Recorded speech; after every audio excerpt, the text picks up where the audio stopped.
Kaixo, egun on lankideok, ikusentzuleok, gaur hilabete, sartu ginen udazkenean, larrazkenean, eta gaur berriro ere temperatura garaiontarako bero xamarra izango da. Hego-mendebaldeko haizea dagoeneko hasi da, bolada indartsuak izaten barnealdean, poliki-poliki kostaldean ere indartu egingo da, eta biharria goizaldean fronte hotza etorriko da. Bitartean euri askorik ez, bart egin duan hemenka, zaparaskaren bat.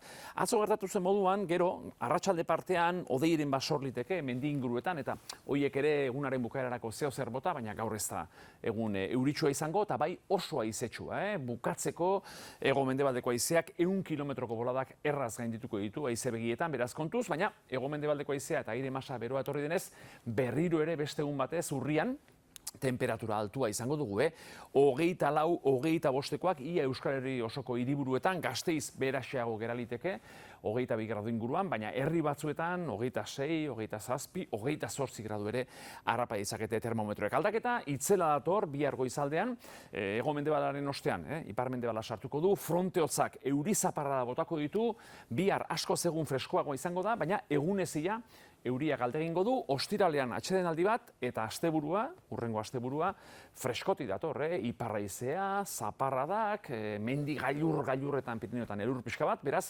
aprobetxatu gaurko arratsalde epela.